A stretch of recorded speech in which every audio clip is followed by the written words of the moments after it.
Okay. So hi everyone, and welcome to this session. I hope you believe me when I say that we know more about search than photoshopping. So let's start. And before we start, imagine for a moment that you got responsibility to implement or configure a search installation in SharePoint 2013. You might have looked up on TechEd, you might have read blog articles and so on, but now you need to do it for real. You need to know how things work under the surface, what topology you need for your deployment, and also what if you have an existing 2010 installation. And I'm talking both SharePoint 2010 search installation and a fast search for SharePoint 2010 installation. So in this session, Barry Wolbaum and I, we're going to cover all of these questions. And we're going to cover architecture, we're going to cover sizing and scaling, and we're going to cover migration. Together we have over 20 years of experience with search, and we have been working with FAST since before the Microsoft acquisition, ever since it was just a bunch of binaries. Now the product is starting to be pretty mature. Okay. So we have three main sections, and I covered that briefly. We're going to cover architecture. We're going to talk about the different components, what their roles are, how they interact. Next, we're going to talk about sizing and scaling. We have models for small and medium and large deployments. If you have looked at this for 2010, you might have seen similar models there.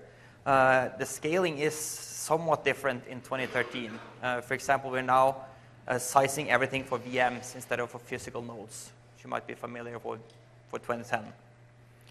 And last, we're going to talk about migration, and in particular cover what we call a search-first migration. So basically set up your search farm first, and then migrate content over as you see fit. Over to you, Barry. Thank you, Thomas.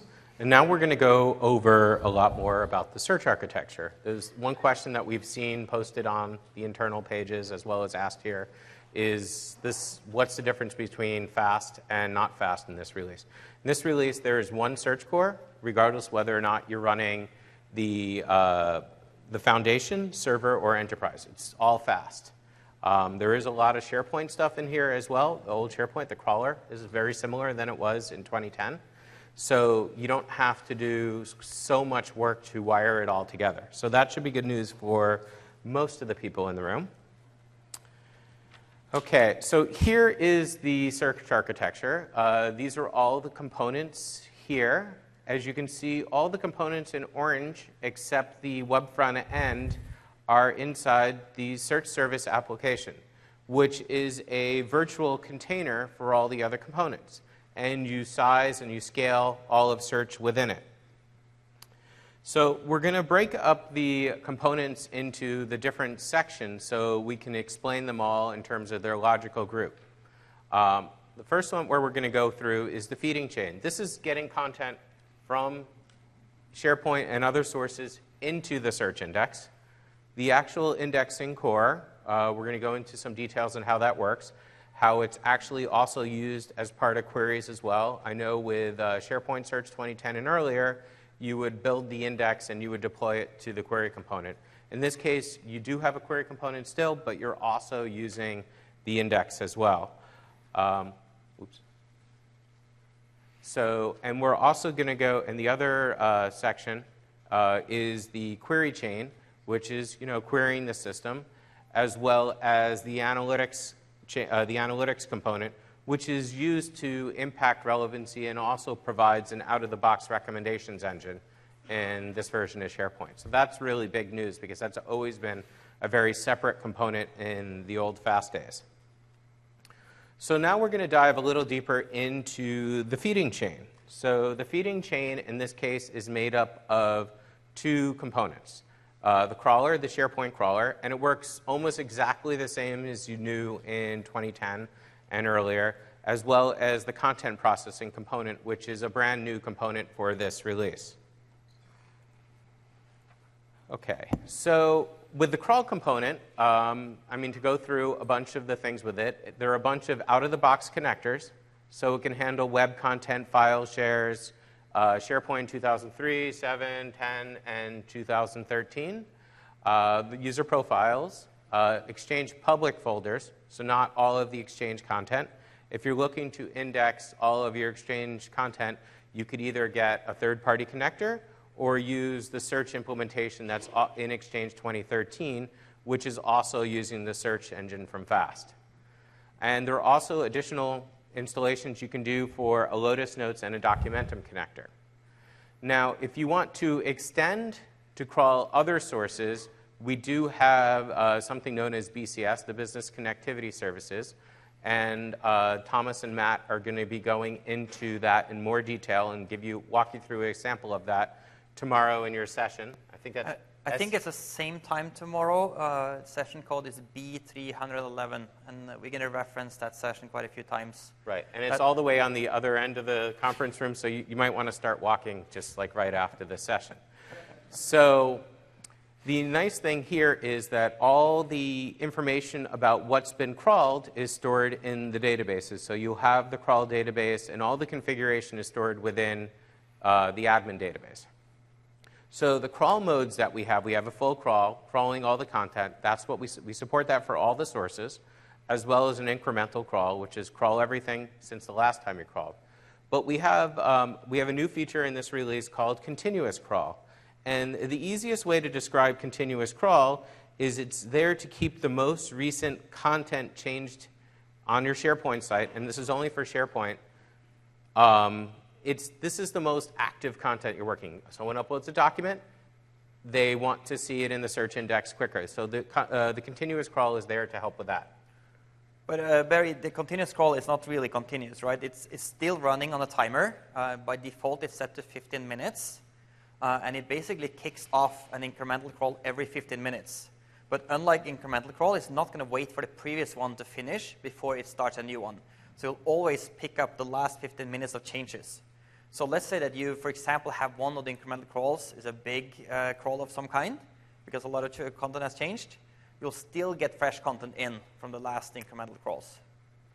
You can set that in PowerShell if you want to fiddle with the timing there. Right.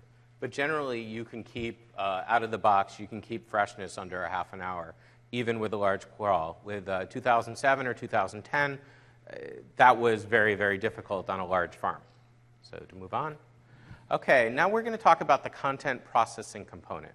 The content processing component's primary task is to take the documents that come into it from the crawler, crack open the text, pull the text out, pull all the properties out, do all the mappings to the schema, to the search schema. And we also have an extensibility web service that you can call in there. So you can call additional either your code or additional third-party classifiers, for example. You have, let's say, a bunch of medical content, and you have a medical classifier that will classify that in two areas. That would be a good place to call the content enrichment web service. The content enrichment web service, just to be important, is an enterprise-only feature. So everything else you see on the screen, except the content extensibility web service and the entity extractors, the dictionary-based entity extractors are available to, they're all available to both standard, the content extensibility web service and the entity extractors, the dictionaries, are only available to the enterprise version of SharePoint. And again, Mary, to put in a little word for the session tomorrow, we're going to build a content enrichment web service. So those of you that are interested in the development part should show up tomorrow as well. They're going to make everything seem really easy. So to move on, we have a conceptual view of the content processing flows that go on within the index. So at the bottom, you'll see that we have basically the idea of the high-level callouts that are done to basically extract the text from the documents, run the entity extractors, and call out the web service. Now, the boxes you see in, I guess that's yellow. Is that yellow? Brown, yellow. Those are extensible. The ones in green are not. Now, one of the big problems you had with 2010 is if you updated all the security with the content, you had to crawl it all again, and it could take a really long time to do a crawl if all the security ACLs are changed within your content.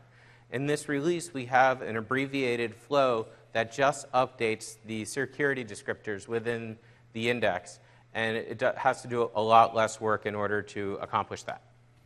And that should be appreciated because in large installations, this could take 24 hours or more. Now we're down to much, much, much less for that. It's basically just updating security. Okay. And Thomas is going to show you a demo.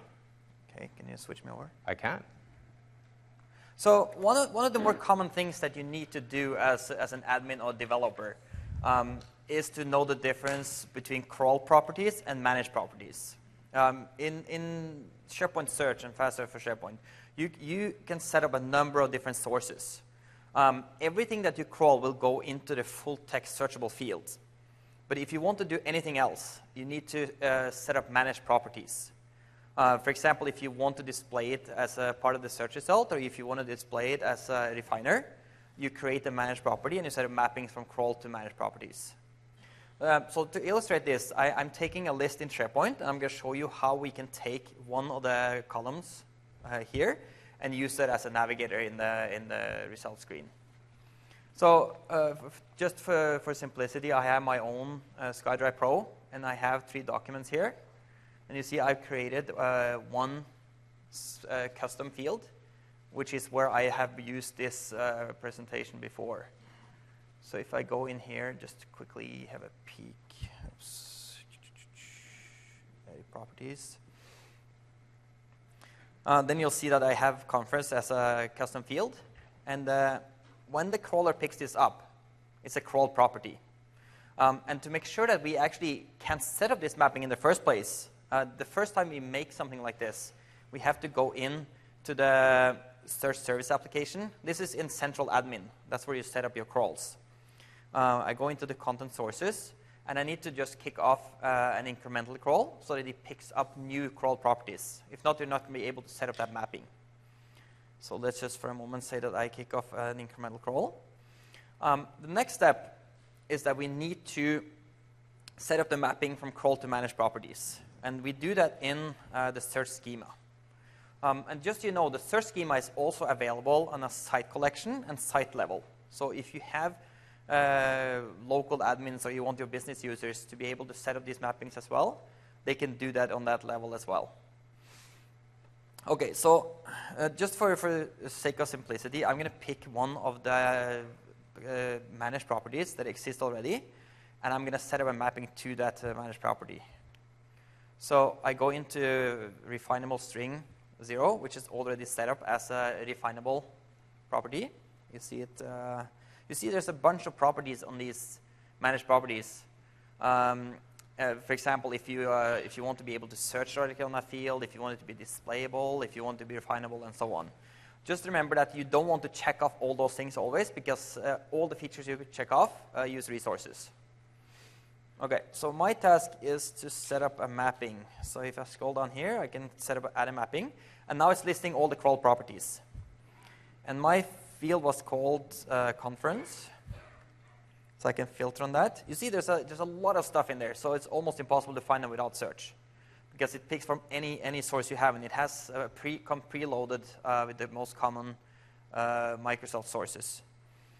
The ones coming from SharePoint are called OWS conference, or get a prefix of OWS, so I'm picking that one. And now we get the mapping from crawl property to managed property. So I'll go ahead and save it. And what's important, why is that not? It's a little slow. But what's important is that the content is not going to populate that field by itself. You have to in some way make that content dirty. So let me, and there are 2 ways to do it. Either you can touch the content so that it gets dirty and picked up by the crawler the next time, or you can kick off a full crawl. In my installation, I just have a little bit of data. So I don't really care about doing a full crawl. But if you have 100 million in your installation, it might take some time. So it might be easier to write some PowerShell or something that's just touching the content that you need to reindex. Now that took forever. I'll just tell you what the next step is, and that, as I said, is to start a full crawl. And when I've done that, the content comes into the index. Let me see, content sources. Of course, it finishes just when you were about to give up on that. Yes, that's always the case. So, full crawl, you can kick off in the same place as the incremental crawl. Kick off full crawl, and it's going to pick up the content. The approximate minimum time a full crawl takes is 2 minutes. So 2 to 3 minutes is approximately the minimum you can expect, even if you have just touched one document, due to the overhead of the different processes going on during a crawl. Okay, so now we have the content crawled. I'll just do a very generic search, so I get all the documents back, and then I'll show you how to enable this as a refiner. You see on the left here, I have the default refiners, file type, author, and modified date. And I'm going to put in my own refiner. And those of you that have played with the refiners in 2010, who has seen the XSLT and played with it?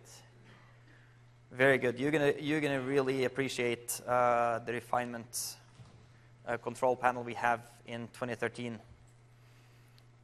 Because now you not only can you do it by checking off boxes, but you also have a full preview. So let me see if I can find that refinable string somewhere. Here we go. So you see, it's actually even showing me a preview of the values. So I know that I'm picking the right one. So I add it, and I give it a label. And I click OK, and that's all it takes to add an extra refiner to my result set. And the process is very, very, very similar if you want to modify your result templates or any of the other elements of the page. We're going to talk much more about that in the developer session tomorrow, about how you make changes to the front end. Let me see if we got our navigator. You see it down here. Conference, TechEd, and SPC. By the way, if you're missing the numbers from Faster for SharePoint, that's also just a checkbox in the configuration. Okay, over to you, Barry. Okay, thank you, Thomas. Go ahead. What defines the default crawl properties? If you want to create a crawl property, how would you do that? You can create one through the UI. You could also create one through PowerShell. So you can create it ahead of time and make sure it's mapped. But for a SharePoint list or something like that, it will automatically define those for you. It sometimes gives funky names to them, so to try to guess what it's going to be ahead of time isn't really recommended. So sometimes you want to let it do it for you. But you're right, sometimes you will do it. If you want, we could talk more about that after the And just one quick correction. Managed properties are what you are configuring. Crawled properties are what's coming in. Okay, so when you are indexing SharePoint content, you'll get all the default fields that you have in all the tables. That's all the crawled properties you have available from the start. No, I was thinking if the content source is actually not something which... So they are created on the fly. So if you set up a totally new source, it's going to pick up all the metadata about that source and create properties while it finds them. All the metadata. Okay, so now we're going to talk more about the index core itself. This has seen a lot of changes in this release and a bunch of things. It's a native 64-bit architecture. There's the fast technology that is in there. You're not going to recognize any of the file formats. We changed all of those. We got rid of fixML. It's not using property stores anymore, so the index has no interactions with the database. So it's doing all the work on the disk. So, and that's a question we get very often, Barry, is where is the query going and where's the index going? And then to just repeat what Barry just said, when you use SharePoint 2010 search, there's a mix of database and disk lookups. Fast search for SharePoint has only disk lookups, and that's the same in Fast search for SharePoint 2013. It's using proprietary disk structure for queries. Right. And it's also important to note that there's been a lot of optimizations in this release to make this run well in a cloud or virtualized storage and on VMs. We reduced the amount of I/O this needs dramatically and the amount of disk space this needs dramatically. So if you tried to virtualize the storage for Fast Search for SharePoint, you probably ran into some performance problems if you had a large deployment. So this core has addressed a lot of those issues. So the next piece that we're going to get into is the index partitioning. So we're following most of the terminologies that were used in SharePoint search in 2010. So where a partition is a logical piece of the index and a replica is a copy of it. So if I say that I have one replica and one partition, that means that I have what you see here, a single node running a single copy of the index. Now, you have the ability to add additional replicas, and by adding additional replicas, you get both fault tolerance and the ability to handle higher query throughput. Now, and that's particularly important if you're dealing with web search. I mean, for an intranet scenario, one node is enough, unless you need redundancy. Right. For the vast majority of deployments, a single partition with two replicas will be what you would need. And Thomas has some architectural diagrams of what we recommend for the small and medium and the large. Now, to add here another partition, we've now doubled the amount of documents that we can index. And it also is good for helping with the index throughput. Now, you can add another one, and you can keep going. Currently, we support up to 10 partitions. We're working on improving that in the near future. So now, how does the fault tolerance work in this model? Let's say your replica goes down. I mean, there could be a lot of reasons it could go down. You're running Windows Update. So what will happen within approximately 5 seconds, one of the other replicas in that partition will take over as master. And you might lose a batch of documents that have been sent to the index to be indexed, but those callbacks will make it back to the crawler, and those will be resubmitted. So from an operations perspective, there's nothing you need to do there to repair that problem. Now, when you bring that machine back up that you ran the Windows Update on or crashed, the master replica will synchronize with the replica that was down. And it uses a journal kind of similar to a SQL transaction log. So, and this will be the end state for that. Let's see. Okay. And Thomas is going to talk about the query chain. Okay, so the query chain has everything that you need from an end user perspective. You type in the query, process the query, and it comes back again. You have three main parts of it. It's the web frontend, which is the same as we're using for all the content editing in SharePoint. We have the query processing, which is very, very similar to the pipeline you see on the content side. It's processing the query strings coming through and the results coming back. And then obviously it's doing the query lookup on the query nodes. The web frontend, one big difference between 2010 and 2013 is that we've gone from a server-side development model to a client-side development model. And if you think about it, the main reason is that we want to be cloud-ready.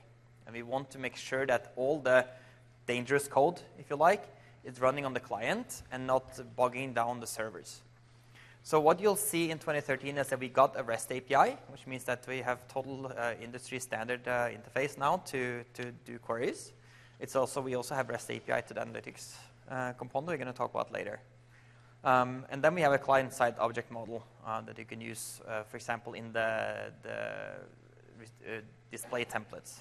Again, something we're going to cover in much more detail tomorrow. The server-side object model is still there, but it's not the recommended way of building applications and codes now in 2013. Let's switch over to the query processing. The query processing, as I said, is the same as the document processing stage on the content feeding side. The query string comes through, and we're doing analytics on it. We're doing some linguistics and stuff. The most important part there is that we're also applying the query rules. Query rules is a very, very powerful way of addressing queries where the user is not really looking for the most matching document. One good example is, let's say you're searching for vacation on your intranet. You're not looking for the document with the most occurrences of vacation or the most theoretically matching document. you're looking for information about a topic. And that's what we have the query rules engine to address. It's an enhanced version of the best bets. Another example is you can write marketing deck, and you can set up a rule to identify deck as an action term, and then blend in a block of results with just PowerPoint results. And then the query goes to the indexer. It's doing the queries, and it's processing it up again to the front end. And I think, Barry, you're going to do a little demo to show how this looks under the hood. Okie doke. So we have a tool that was developed, it's on Codeplex. It's developed by a colleague of ours in Norway. And the goal of this tool is to really help you understand how the REST API works. And this tool is also very useful for the IT pro, because you can now use the REST API in order to see this. A lot of people find this one interesting. I see a bunch of pictures taken of the URL. So if you ask us later, we'll make sure. And you'll also be able to get this presentation on the TechEd website. But the tool really can be used for the IT pro to monitor the system, as well as for the dev to basically build applications on it. Okay. So here's the tool in all its glory. As you can see here, we have a URL at the top, and you can paste that URL directly into a web browser. We have a query box. We have a bunch of the options that can be set on the query. You also are able to select all the properties you want to retrieve back, as well as all the refiners you want to retrieve back. So you can completely customize the data that it comes back from the search engine through this.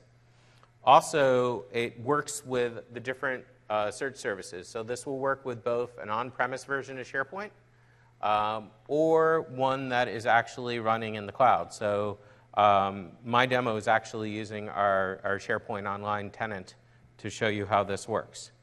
So for example, I can type in here SharePoint and hit run.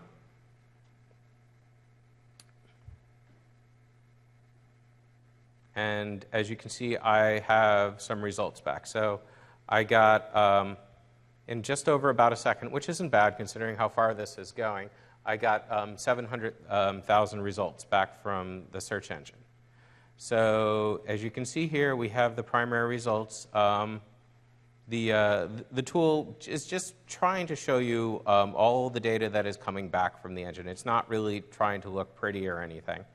But Barry, when you're starting to play with these result templates, finding the exact name for the managed properties isn't always that easy. So this is a good tool to use to identify what property you want to show and what values they actually have. Right. And so like so the author of this put some examples in here. So you can get started with this really quickly. So he has a properties and a refiner example. So the properties will pull back path, URL, title, and author, and he has some of the syntax for the refiner, so I could run this again.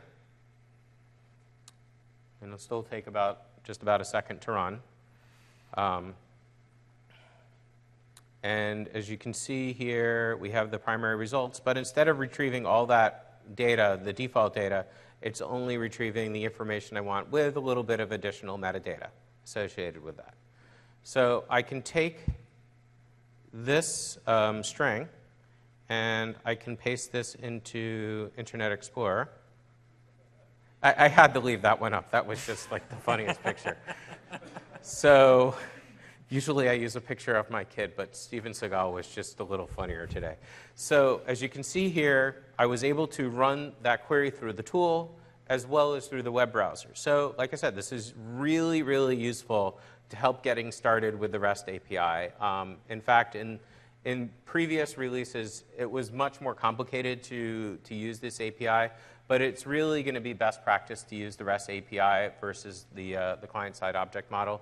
It's just going to be easier to use from more different locations, especially if you're doing any development in Java or Python. And one thing you didn't show, Barry, is also that you get different result blocks back. You get a separate block for refiners, and you can set, when you get the query rules going, they will also give you back blocks in different sections.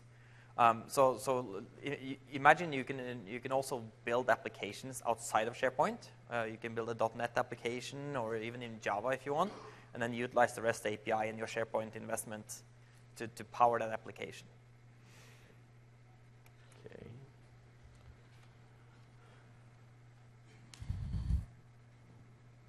Oh, wait, this one's me.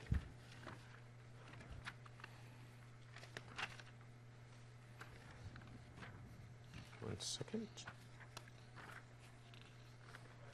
Yes. Go ahead. They're not gone, they're better. They're baked different. into the query rules. The term is deprecated. So the idea in 2013 is that you have these query rules. So you can write a query rule that simply is very much exactly like what a best bet was.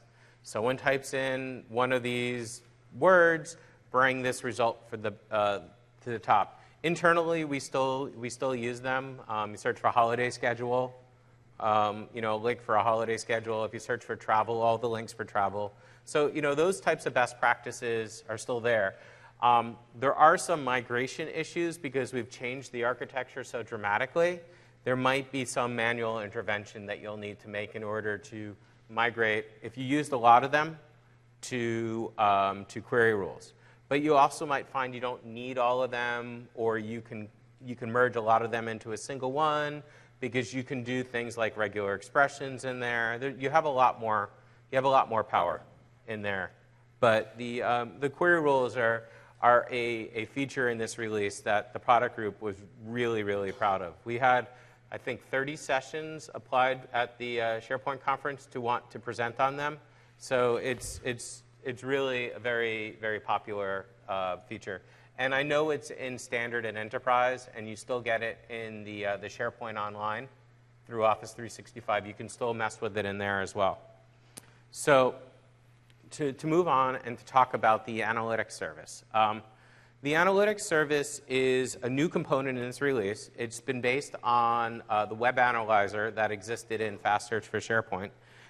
The idea of this is that it can analyze both the content coming into the system for links, so the link cardinality, so equivalent to the page rank like technology, to try to figure out what the most important content is, as well as analyzing user events. Now, it's not just analyzing the query events that are in the system, it's analyzing all the usage of SharePoint. So if people are opening a document frequently that's in SharePoint, that's going to impact its relevancy within search. So, I mean, here's some examples of some of the things that it can really show you. You get the view count. So when you hover over a item within the SharePoint search UI, you will see the number of times it's viewed. So some of our popular sites or popular documentation are already at like 10,000, 100,000 plus internally within our tenant. And not only can you use it to boost relevancy, but you can also use it for sorting. So you can sort by view counts to see what are the most popular items or most viewed items. Exactly. And we also have a recommendations engine in here. If a lot of people are working in one area and they're also working in another area, well, that other area might be interesting to people who are working in the first area. So this is commonly used for e-commerce. People who bought this may also be interested in these items, but also is useful in terms of sites. If you're working on one site, it will show you the other sites that you might find really useful and interesting. I mean, think about the research library, for example, as an internal use case. What other people looked at when they were studying this material could also be interesting for you. So that's just one example. So internally, it's using MapReduce. So the analytics processing component, depending on how many events and how much content you get into the system, will determine how much resources it's being used. You can schedule the analytics processing job through SP Timer. So if you notice that there are problems with it, if you're doing a lot of web crawling content, the number of links in web content tend to be much higher, and you might see a larger growth of your analytics data versus the recommendations you'll see in the rest of the presentation. So one of the great things about this component is that it takes the events from the front end, and basically every so often, every 10 minutes, the analytics job will pick them up, and on a 24-hour basis, that's the default, it will actually process them. So you also get out of this, you get some reporting. It's not super granular reporting that you might expect if you want to know exactly who is clicked on a particular piece of content, but it'll give you the idea of general popularity, since the primary use of this is for enhancing the search experience. And just like with security updates, the analytics part is also updating the documents or a portion of the documents. A new component in SharePoint 2013 is that we have update groups. So there's one update group for security information, and there's one update group for analytics data.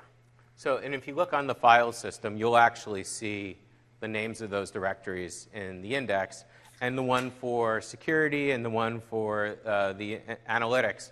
They're tiny compared to the vast majority of the index that contains all the text within the document. So that's another way that we're able to be a lot more cloud-friendly, is because we're not working on such a large amount of data just to update this information. Okay, so let's switch over to deployment and scaling, Barry. Okay, Thomas. Thank you. So when we talk about scaling, we have two main options. We can scale up and we can scale out. Scaling up means that you're throwing more hardware at the problem. The fast search engine has never been really good at that mode. We have always scaled in chunks, so we are doing the scale out option. Traditionally, we have done it with physical hardware. All the models in 2013 are based on VMs, Hyper-V or VMware VMs. Those are two supported models. And just to give you an idea, the vast majority of the testing done in this release by the product group in Oslo was on VMs. Prior to this release, they had done done much less testing on VMs. So this is the first time that we're really all in supporting this. And I mean, that was clearly a requirement for SharePoint Online and Exchange Online. But just one word of warning when we are moving to a VM world. Remember that the critical resources needs to be spread out. So if you're putting a replica of one partition, you don't put it on the same physical host. That means if you're losing that physical host, you're basically losing your whole index. So if you want to build a system for redundancy, you need to make sure that the critical components, and we'll show you what they are spread out across physical nodes. So here I'm going to talk just very quickly about the difference between running on 2012 and 2008 R2. If you're running on a physical node, any small development environment can easily fit on one node, regardless of 2008 or 2012. But when you're looking at a virtualized environment, in 2008 R2 you can only have 4 cores, so you need to run 2 VMs. Even if you're running them on the same physical node, you need to run 2 VMs to have half-decent performance. In 2012, especially Hyper-V, you can have more cores available for a node, so you can run everything still in one VM. Okay, so let's look at our small. So small is actually a relative term, because it covers pretty much 80 to 90% of all the cases out there. But it will cover it anyway. If you look at this as a kind of a scalable model, we talk about a distributed model where we're running one VM where we take all of the admin components, and we take one VM and we run the indexer and the query processing component. So basically all the components involved on the query side are isolated on one server, so you have predictable query performance. If you want to add, this model does not have redundancy. So if you want to have redundancy, we basically just add one replica and make sure that runs on a different physical node. I believe running admin nodes now is new in 2013, that you can have full redundancy across all components. And since all configuration is stored in the database, that means as long as you have redundancy on your databases, you also have redundancy on that side.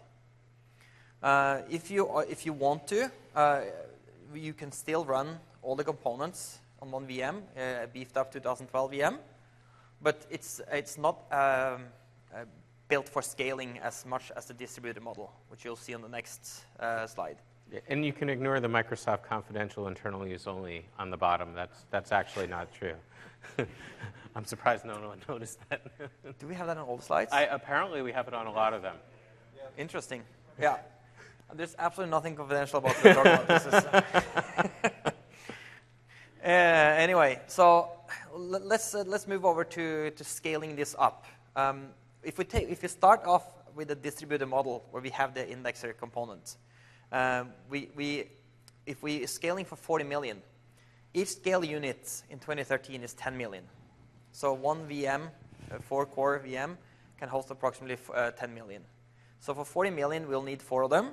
So we move over our indexing and query components, and we add 3 more. The query loads on an intranet is pretty low. So one query processing component should be enough for an intranet scenario. If you talk about internet-facing applications, it's a different scenario. And then, since you're now scaling up the data, we also want to take out some of the heavy processing units. The analytics processing component can be pretty heavy depending on what type of content you have. But for example, as you're starting to get more and more usage, there's a lot of events coming in. And it's also on the content side, taking out the links and processing those more like a PageRank that Google is doing. Since we have an extra node, we can also put in the content processing component. And the most heavy job there is to crack open the documents, so extract the text from Office and PDF documents. If we want to have full redundancy, we're basically adding up an extra row.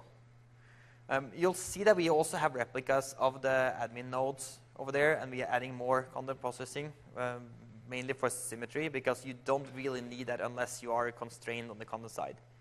But what's Barry's going to show you what components are using what resources. So as you are starting your performance testing, you can easily see if it's maxing out on CPU or if it's maxing out on disk usage. And then know that all of these components can be scaled out individually. Let me just quickly show you a 100 million setup. It's based on exactly the same principles. We have 10 indexing partitions, and we're just adding up a little bit more processing power on the content processing side and the analytics side. And if you want to build something this big or larger, please find us at the Ask the Expert session tonight, and we'll go into more details on this.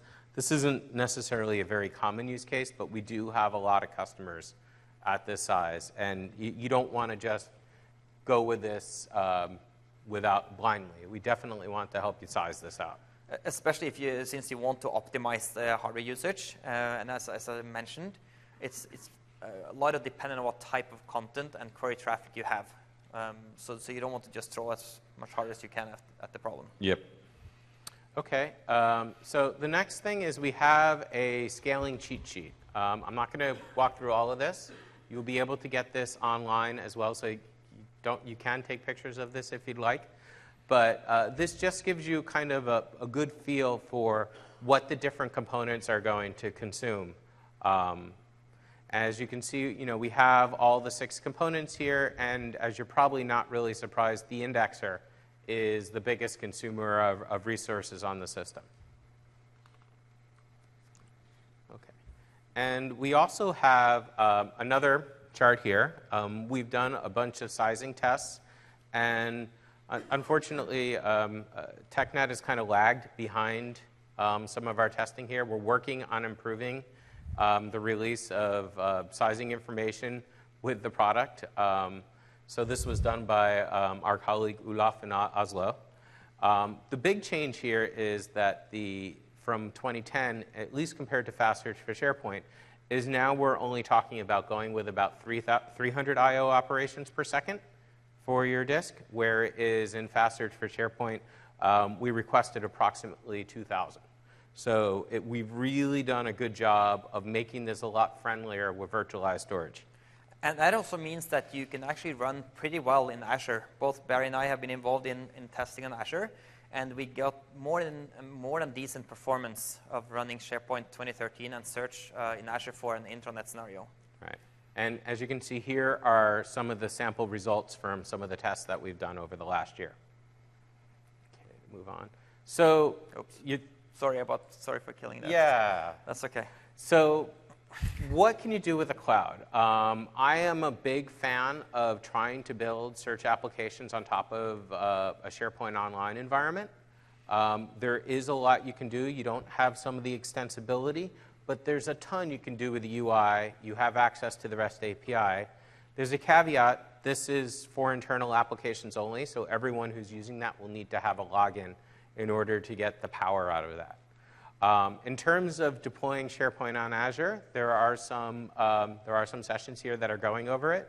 We recommend that you use it for internet-facing sites if you want to use the content by search and the web content management features of SharePoint. This is a really, really strong place to deploy it. And it's also an excellent place to do development and testing. So it's a really, really good place. And I've had a really good experience working with Azure.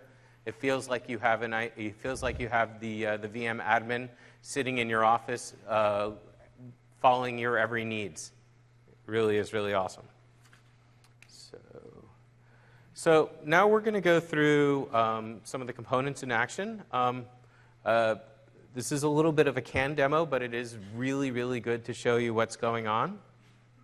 So what we did is we built out an environment that has each component is running on a different server. So the idea is we're able to basically use perfmon through a remote desktop application, basically like a firewall, that will show you what's going on during the different types of load tests. So we're going to start by showing you a crawl load test. And this is based on just crawling SharePoint. And to set the stage correctly, we paused the crawl before we kicked this off loose. So we started the crawl, had it going, then we paused it. That way, we didn't have to wait that 2 minutes that Thomas was talking about for it to kick off and keep running. So let's see. So the first thing that we're going to do, and I'm going to do this without hands, so it's pretty cool, is we're going to bring up the Search Service Administration page and resume the crawl.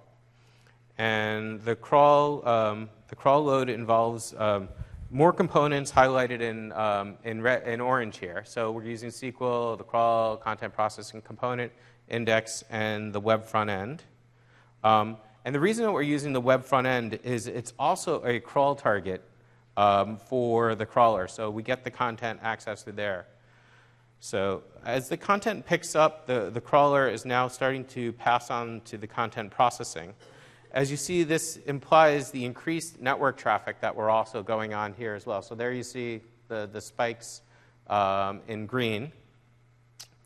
And the interesting thing is, as the content processing is completing the first batches, this is handed over to the indexer. So fairly soon, you're going to see the indexer kick up in terms of usage. But you're going to see some bursts of disk traffic on the indexer in a second when the in-memory indexers are flushed out to disk. The crawler that generates the most sustained disk load in this scenario, if we look at the network load, it is the WFE that receives the highest load. The network traffic here is the sum of the inbound data from SQL and the outbound data sent to the crawler. So as you can see, we're moving the content from the crawl to the content processing component over to the index now. So you can really see through this diagram of exactly the load that's going on the whole system. And this really is useful. So when you're kicking off a crawl, what components are going to be using what resources. Okay, so next I'm going to show you what happens when we apply a query load scenario. We're going to use Visual Studio. We're going to start with 5 users, and then we're adding an extra 5 users every 15 seconds. So keep a close eye on the indexer and the query processing component and the web front end. Okay, so we're starting up Visual Studio. You see we have start off with 5 users. Every 15 seconds, we add an extra 5 users. So let's kick off the crawl, or kick off the load test. And then what are you going to see here? On the left side, the red is the CPU, the green is network, and the blue is disk. So you see that the web frontend is getting the queries in, and it's starting off pretty low. But you also see that the indexer is now doing, the blue one is the disk, because we are reading a lot from the disk. As the caching improves, we're going to do more and more of that work on the CPU side. The query processing component is running that framework where it's processing what's going through. So that's why you see a lot of CPU on the query processing side.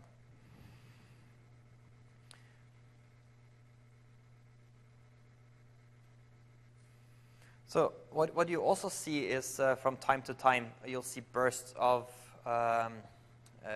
disk activity on the SQL database. The QL, it's missing an S there. And that's when it's logging events to disk. It's storing them in memory and then just logging to disk every now and then. So you see more and more on the web frontend, higher and higher load. I think we get up to about 25 simultaneous users. Let's see. Yeah, so now we're up to 25 users, and you can see the pattern is the same. It's a fairly linear growth in traffic on all the components. All right, so let's switch over to you. No, it's not. It's mine again. Backup. Okay, backup and restore. Backup and restore in 2013 is a fairly robust component. Office 365 is using the same bits as we use for an on-premise deployment, and they are running nightly backups. So this is a very well-tested component, and it's a process you can run without downtime on the query side. You have to stop the feeding for one of the cycles in the process, but you don't have to ever interrupt your query traffic. Barry? Okay, so backup and restore is a much more powerful thing you can do in this release. You can use the SP farm backup, and you can use that, and you can just back up the search service application. So you can use it to move a QA to production, production to QA, as well as use backup and restore for disaster recovery. So you really have a choice of three styles of disaster recovery. You have the idea of hot, so you take a backup of your production environment, you copy it over to a different location, you do a restore, you resume the crawl, and now you have a almost completely up-to-date environment ready to go. The other thing you can possibly do is you can use warm, which is you would take the backup, move it over, you would restore it, but you would basically keep that system paused. So it wouldn't necessarily be crawling traffic until there was a problem, in which case you would resume the crawl, and it would get up to date fairly quickly. Both for hot and warm will require a licensing cost for them, so it might not be the optimal for everyone. The concept behind cold is you do the backup, you copy it over to a DR location, and you don't actually restore it. So for that, you won't pay for additional licenses unless you won't pay for additional licenses, because if your primary goes down, you can bring up a new farm over there. So now we're going to talk about migration, and you basically have four possible paths for migration here. You can do a clean reimplementation, just start from scratch. You can do a search-first migration, which is my personal favorite, as well as we support migration from both SharePoint 2010 Search and Fast Search for SharePoint. And Barry, let me just quickly comment on the search-first migration. What we see a lot of customers are doing is to set up their new 2013 farm first, and then point the proxy in 2010 to 2013 to support site search in 2010, and then point the main search box in 2010 to the 2013 Search Center. That means that for the site search, you still get that functionality in 2010. You don't have to maintain your 2010 index. But for your main search, you get all the power and functionality in 2013. And as you start moving over your content farms, that means it's transparent for your end users if that content is in 2010 or 2013. Okay, so to go over the migration scenarios, re-implement is you just stand up 2013 and start from scratch. The other possible options are you can do a search first migration. So you still stand up the 2013 farm, but you're only really using it for search. And then what you can do is you can have your SharePoint 2010 environment consuming the search service application from 2013. So, or you can have the box just bring you over to the new site for 2013.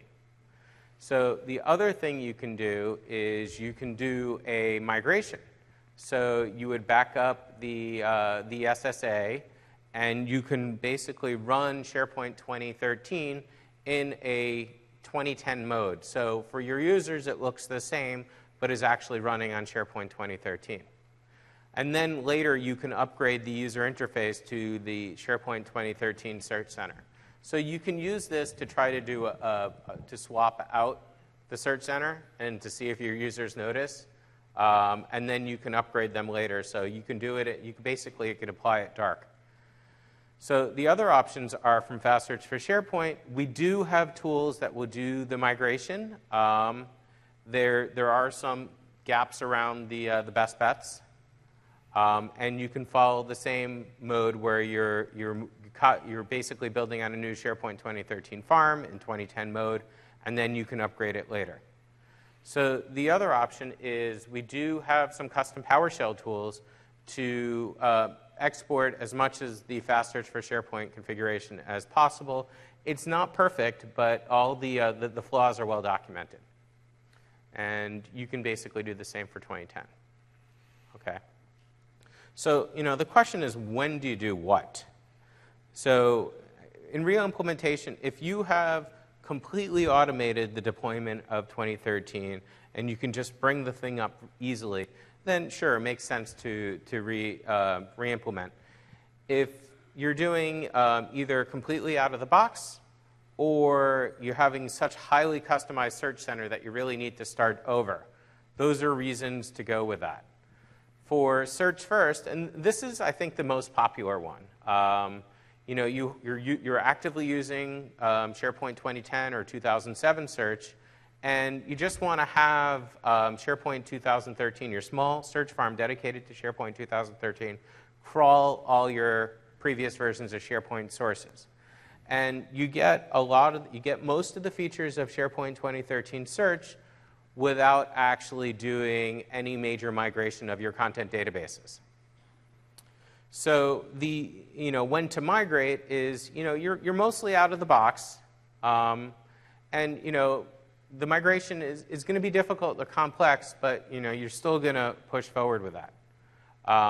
If you have a complicated index schema, it might make sense. You don't want to lose all that work there associated with it. So. Quick recap. We've gone through the search architecture. We've shown you what the main streams are, and we've shown you what the main components are. We've shown you the scaling, sizing and scaling. You got models for scaling for small, medium, and large that are well tested. And we've shown you the migration paths. So now I don't think that's very interesting. That's not interesting. It's not an Xbox One, sorry. So when you go to evaluate our session, just remember that the top score in all categories, that's a nice clap on the shoulder to us. Maybe we'll even be invited again. If you have any suggestions for improvements, we're very, very happy to take that verbally after the session, or I'd ask the experts. Thank you so much.